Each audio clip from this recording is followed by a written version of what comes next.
Digital health কি? প্রশ্নটি জটিল মনে হলেও এই ছোট্ট ভিডিওটির শেষে আপনি এ ব্যাপারে একটি পরিষ্কার ধারণা পাবেন, তাই ভিডিওটি শেষ পর্যন্ত দেখুন। কল্পনা করুন এমন একটি পৃথিবী যেখানে স্বাস্থ্যসেবা এবং টেকনোলজি বিজড়িত হয়ে স্বল্প মূল্যে উন্নত চিকিৎসা দিতে একটি ইন্টারকানেক্টেড সিস্টেম তৈরি করেছে।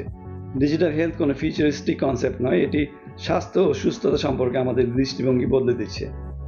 এমন একটি পৃথিবীর কথা ভাবুন যেখানে আপনার স্মার্টফোন আপনার হৃদস্পন্দন, রক্তচাপ, এমনকি আপনার গ্লুকোজের মাত্রাও পর্যবেক্ষণ করতে পারে।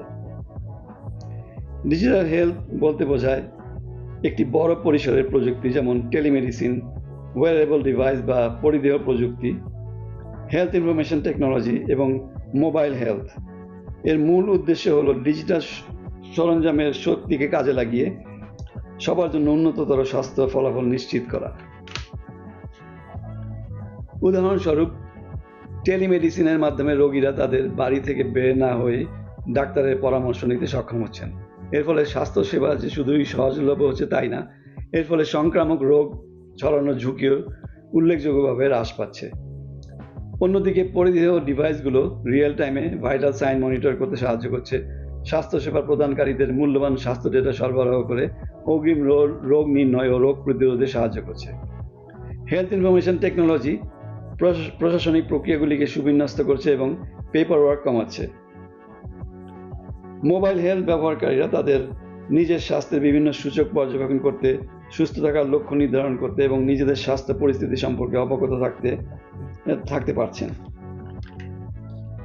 তো ডিজিটাল হেলথ এখন কোনো বিলাসিতা নয়, এটি অপরিহার্য, কারণ বিশ্বব্যাপী স্বাস্থ্য সংকট এখনও কমছে না। ডিজিটাল হেলথের গুরুত্ব অপরিসীম। এটি একটি হাতিয়ার যা ব্যবহারকারী এবং স্বাস্থ্যসেবা পেশাদারদের বিভিন্ন স্বাস্থ্য ডেটা দিয়ে সাহায্য করছে। সংক্ষেপে বলতে গেলে ডিজিটাল হেলথ হলো স্বাস্থ্যের উন্নতি করতে প্রযুক্তির ব্যবহার। এটি স্বাস্থ্যসেবাকে আরও সহজলভ্য, আরও কার্যকর এবং আরও পার্সোনালাইজড করে তুলছে। এটি মানুষদেরকে তাদের নিজ স্বাস্থ্যের নিয়ন্ত্রণ নিতে সক্ষম করে তুলছে এবং একটি স্বাস্থ্যকর ভবিষ্যৎ গড়ে তুলতে সাহায্য করছে। ভিডিওটি ভালো লাগলে লাইক, শেয়ার, সাবস্ক্রাইব এবং কমেন্ট করুন। ভিডিওটি দেখার জন্য ধন্যবাদ।